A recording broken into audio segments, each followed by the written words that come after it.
তো বন্ধুরা এখন 5G-র বাজার পুরো চলে এসছে, মানে সবাই এখন 5G ফোনই চাইছে। কারোর যদি বাজেট 10,000 টাকা থাকে তাও সে 5G চাইছে, কারোর যদি বাজেট 20,000 টাকা থাকে তাও 5G চাইছে, আর কারোর বাজেট যদি 20,000 টাকার উপরে থাকে তাহলে তো কোনো অপশনই নেই 5G ছাড়া। তো সেই রকম 5G মার্কেটে একটা সস্তার ফোন নিয়ে আজকে ভিডিওটিতে কথা বলবো। দামে কম কিন্তু 5G ফোন।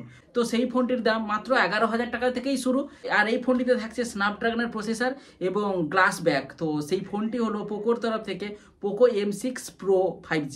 এই ফোনের ব্যাপারে সবকিছুই বলবো এই ভিডিওটিতে। তো এই ফোনটি কেনা যাবে কি যাবে না সেটা জানার জন্য অবশ্যই ভিডিওটি সম্পূর্ণ দেখবে। তো আমি অরুণ, তোমরা দেখছো ক্রেজি ওয়ান ইউটিউব চ্যানেল। তো আর সময় নষ্ট না করে চলো ভিডিওটি শুরু করে নেওয়া যাক।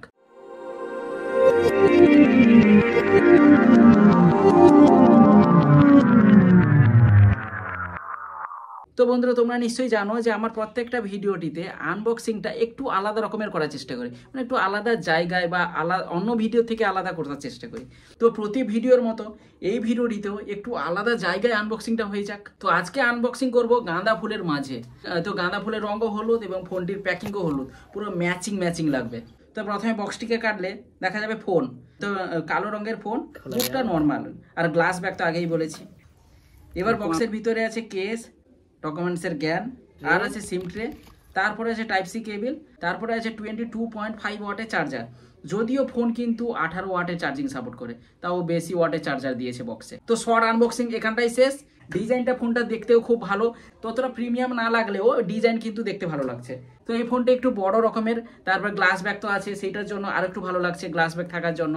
তবে হাতে ধরলে একটা অনেকটা বড় লাগবে এবং ভারীও লাগবে, কারণ ফোনটির ওজন পুরো 200 গ্রামের কাছাকাছি। তো ফোনটিকে ধরলে হালকা ভারী লাগবে, আর ফোনটি বড় তো আছে।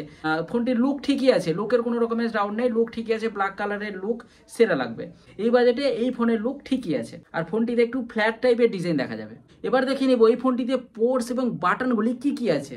নিচে আছে microphone, USB type C port, তারপরে আছে স্পিকার গ্রিল, আর বাম দিকে আছে সিম ট্রে।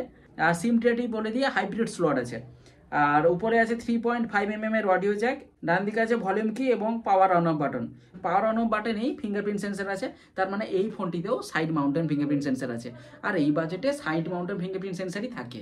এবার এই ফোনটিতে ডিসপ্লে কোয়ালিটিটা কেমন সেটা দেখে নিতে হবে। ফোনটিতে 6.79 ইঞ্চির IPS LCD ডিসপ্লে দেখতে পাবে, 90 হার্টজের অ্যাডাপটিভ রিফ্রেশ রেটও আছে, আর 550 নিটসের ব্রাইটনেস। তো এই ব্রাইটনেসে রোদে ফোন ইউজ করতে কিন্তু খুবই সমস্যা হবে, আর অন্য জায়গায় ফোন ইউজ করো তাতে ব্রাইটনেস কোনো সমস্যা করবে না, কিন্তু রোদে ইউজ করার সময় এই ব্রাইটনেসে কিন্তু দেখা যাবে না। তো রোদে ইউজ করার সময় মনে হবে ব্রাইটনেসটা অনেকটাই কম, যতই ব্রাইটনেস ফুল করো না কেন রোদে প্রবলেম করবেই। এবারে এই ফোনটি ভেরিয়েন্ট এবং স্টোরেজগুলো দেখে নেওয়া যাক। এই ফোনটিকে 3টি ভেরিয়েন্টে লক্ষ্য করা যাবে। একটা হচ্ছে 4GB র্যাম 128GB স্টোরেজ, যার দাম হচ্ছে 11,000 টাকা। আর একটা হচ্ছে 6GB র্যাম 128GB স্টোরেজ, যার দাম 12,000 টাকা। আর লাস্ট হচ্ছে 8GB র্যাম 256GB স্টোরেজ, যার দাম হচ্ছে 13,499 টাকা। তো আমার কাছে কিন্তু হায়ার ভেরিয়েন্টেই আছে। আর ফোনটিতে স্ন্যাপড্রাগনের 4 Gen 2 এর প্রসেসর দেখতে পাবে, যেটা 4 nm বেস্ট এবং 5G প্রসেসর। আর এই প্রসেসরে কিন্তু নর্মাল গেমিং করতে পারবে। আপাতত নর্মাল গেমিংয়ে কিন্তু অতটা বেশি হিট হয়নি, তো 1 ঘন্টা 1.5 ঘন্টা গেমিং করেছিলাম 30 FPS এ। BGMI জাইরো সেন্সারে খেলো তাদের ক্ষেত্রে এই ফোনটি কিন্তু অনেকটা অসুবিধা হবে, কারণ জাইরো সেন্সারটা এই ফোনে তেমনভাবে অপটিমাইজেশনটা ঠিক হয়নি। আর ফোনটিতে LPDDR4X এর র্যাম টাইপ এবং UFS 2.2 এর স্টোরেজ টাইপ দেখতে পাবে। আর MIUI 14 এবং Android 13 এর আপডেট আছে। আর কোম্পানি থেকে বলেছে 2 বছরে অ্যান্ড্রয়েড আপডেট এবং 3 বছরের সিকিউরিটি আপডেট পাবে। যদিও এটা ভালো ব্যাপার, কারণ এই বাজেটে ফোনে এতটা আপডেট কোনো কোম্পানি দেয় না। আর একটা ভালো দিক হচ্ছে এই ফোনটিতে গুগলের ডায়লার নেই, এই পোকো এর MIUI ডায়লারটা আছে। তো আরামসে লুকিয়ে তোমরা কল রেকর্ডিংও করতে পারবে, কেউ জানতে পারবে না। আর ফোনটিতে অনেক প্রি ইনস্টল অ্যাপ আছে, অনেক আছে। তো সেগুলো তোমাকে বসে আনইনস্টল করতে হবে, তাছাড়া উপায় নেই। আর কিছু অ্যাপস আছে যেগুলো পুরো চিটিয়ে বসে আছে, তাদের আনইনস্টল করা যাবে না।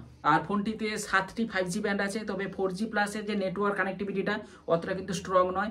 আর এই ফোনটিতে প্রক্সিমিটি সেন্সারটাও অতটা কিন্তু ভালো কাজ করে না। তো বাজেট অনুযায়ী যেরকম সেরকমভাবে কাজ করবে।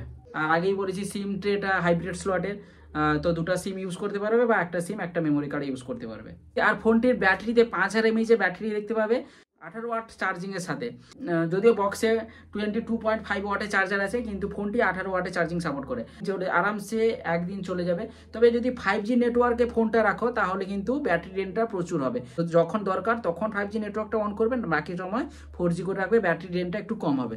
নাহলে ব্যাটারি ড্রেন কিন্তু 5G নেটওয়ার্কে অনেক টা দেখতে পাবে। আর মাল্টিমিডিয়াতে এই ফোনটিতে আইপিএস এলসিডি ডিসপ্লে যেহেতু, তাই ভিডিও কোয়ালিটি সেই রকমই হবে, তবে ভিডিও কোয়ালিটি কিন্তু খুবই ভালো লাগবে। ডিসপ্লে কিন্তু ভালো কোয়ালিটি, ওয়াইড ওয়ান L1 সাপোর্টও করে, তো খুবই ঠিকই আছে, ডিসপ্লে কোনো রকমের ডাউট নেই। যারা মিডিয়া ভালোবাসে তারা এই ফোনটিতেও মিডিয়া এনজয় করতে পারবে। আর এই ফোনটিতে মনো স্পিকারের সাপোর্ট আছে, তো স্পিকারের কোয়ালিটি ঠিকই আছে, অতটা বেশি লাউড নয় কিন্তু। তো 11,000 টাকা বাজেটে মাল্টিমিডিয়ার দিক থেকে ইটস ওকে।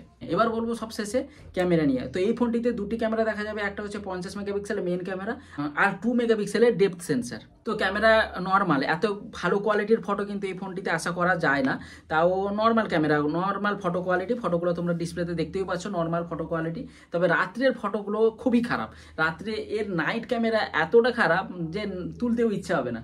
তোমরা নাইট ফটো থেকে দিনের ফটোগুলো এই ফোনটিতে কোয়ালিটি ঠিকই পাবে।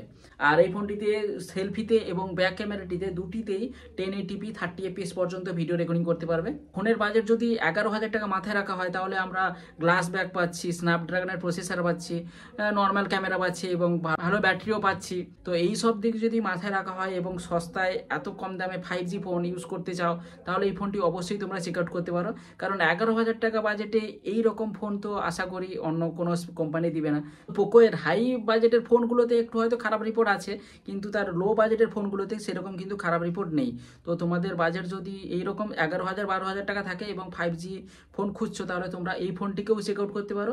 আর এই ফোনটিও তোমাদের খুব ভালো লাগবে। তো আজকের ভিডিওটা এই পর্যন্ত। ভিডিও যদি ভালো লেগে থাকে তাহলে অবশ্যই লাইক করে সমস্ত বন্ধুদের সাথে শেয়ার করে দাও।